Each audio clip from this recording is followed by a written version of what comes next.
spirit of Sedesol to make these things happen. And we, well, from the Maya and Zapotecs, we have evidence of structures that show that at the beginning of this area, they could handle water very wisely. And in the times of the colony in Guanajuato and Zacatecas, they also had water supply infrastructure built. And a very important work is the 18th century a structure in Morelia that came from a situation of disaster. There was a terrible drought at the end of the 18th century. The city was without jobs and without water. And as we can see, there's nothing new under the sun. As it happens with catastrophes in Monterrey, where many great solutions were brought about, our predecessors gave us examples on how to put the efforts together in order to generate effects of great and transcendent works.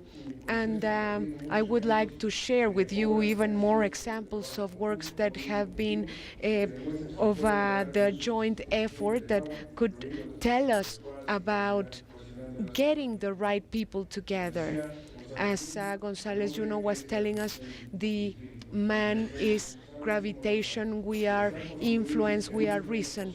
If we are made up of 70% of water, we have no other option but working on an ongoing manner in the development of the best channels for its appropriate seizure. This is a small brief of what the Sedesol is doing right now in the most needed places, but we found successful works. We are solving problems. We do that in our census 2010 that is shown. Many things are still to be done, and for the humans and their dignity, a dignity that I personally respect, in which we can be the masters of our own destiny, and I thank you for your attention.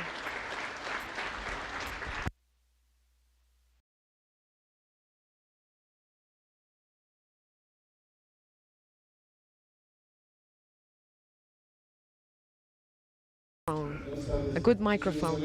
I am Lucio Reyes. I am coming from the Chapingo University. I am working with irrigation systems in Coahuila and Durango. And due to the life conditions and work conditions of the people collaborating, I believe that we should evaluate even more the desert and semi-desert areas in order to get programs such as this that support them, because in those areas we see that water is needed to be captured. They don't even have water in those areas, so their conditions are quite bad. So it is necessary to make of the knowledge of the institutions, because they have no way to make a living. That's my comment. Thank you. Doctor, what would you like to say? Well, that is right. We have municipalities that are in very traumatic situations. That's why I addressed 125 poverty areas, and to tell you that in those municipalities we literally worked with everything we've got.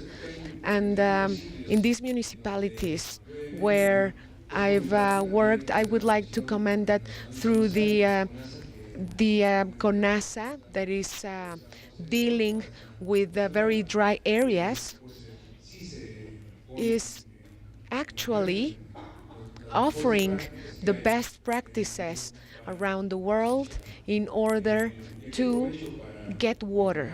And I would like to take this opportunity to tell you also that our activity should be more efficient, and we are resorting universities for such purpose. Last year, we completed a survey about the agricultural workers made by the Chapingo University, precisely, that allowed us to get to know how the migration flows from the people moving from Oaxaca, Chiapas, Veracruz, and some other semi-desert areas to places where they have more job opportunities. And we had that assignation outstanding. We didn't have a full knowledge of those migration movements, and we do know them nowadays, and everything contributes to wealth of information that we got from the academies, from the organizations. We are trying to put them into practice in order to diminish the gaps between the North and the South, the people that know and the people that don't know. And on behalf of nature, as President Calderon mentioned when he presented the program in Oaxaca in 2007. Sorry. Thank you. Any other question that you would like to ask? And the microphone, please.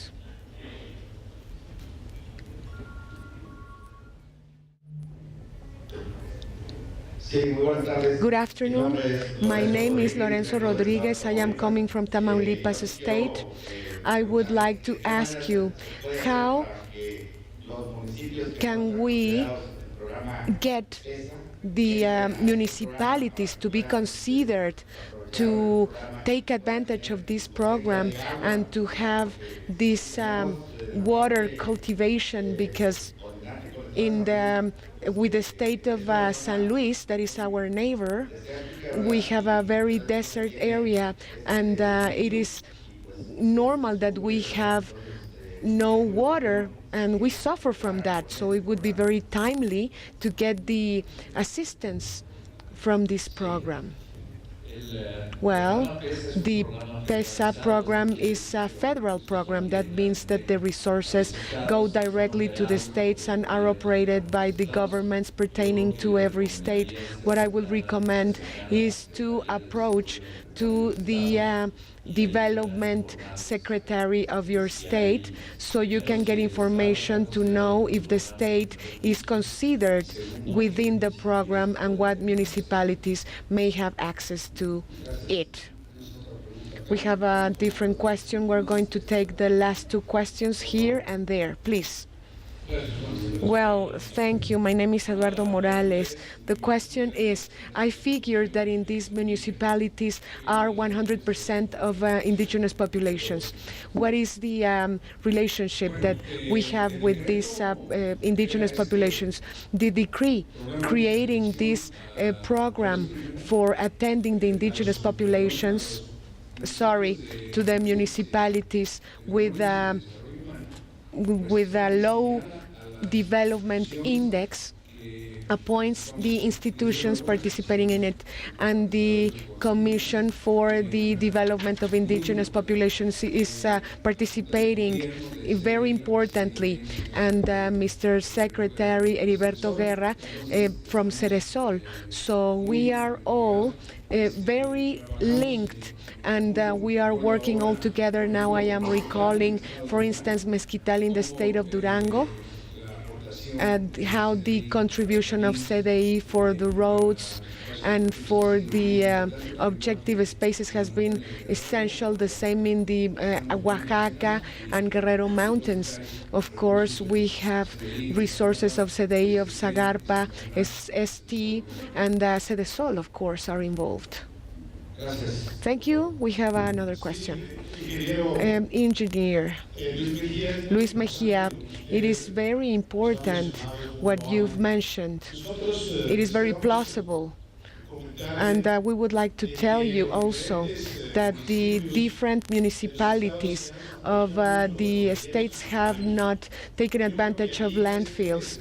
I believe that we should get a program, because there are certain wastes that could be used for compost that would help to have a better production in our lands, so we could implement somehow a program taking advantage of this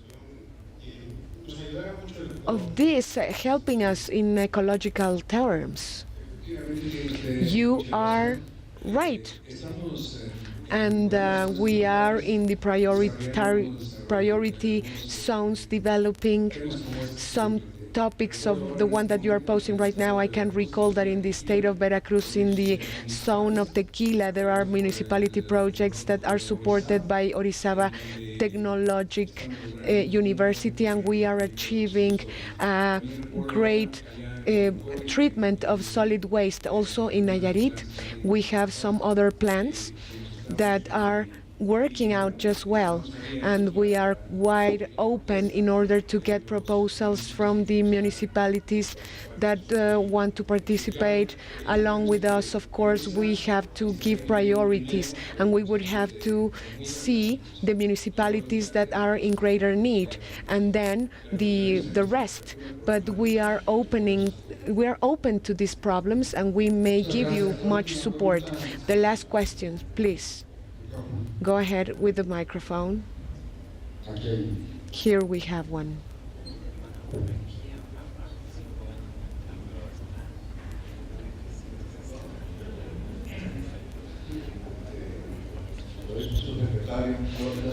Well, the irrigation units and modules, we are very interested in terms of, about health. We would like to know what possibilities we have for rural drugstores to give another service to our associates. I believe that this topic would fall into our productive options program, which is a program working through summons.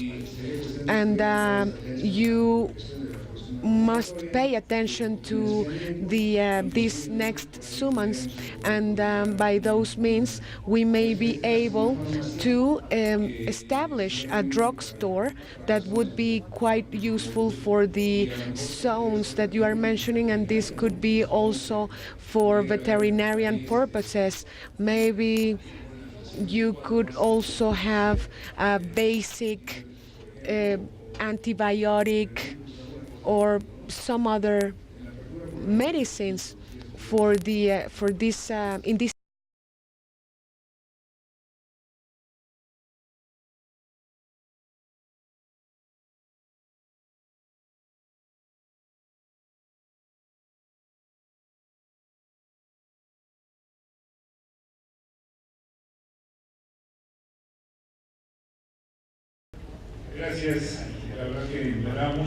Thank you, and I'm honestly very glad to be here today. Come from FIDA, and on behalf of Mr. Sanchez Mujica, I would like to thank everyone, especially the CONAGUA, Mr. Sergio Soto, who has given us the opportunity to be here today and to discuss certain topics related to issues such as the one that's dealt with in the subject. When we look at this organization, water and development, it sounds very interesting, and it comes from a very basic thing, which is the producer, that person, that human being which is located in these places. From my comments are mainly aimed, they're intentionally aimed on financing side.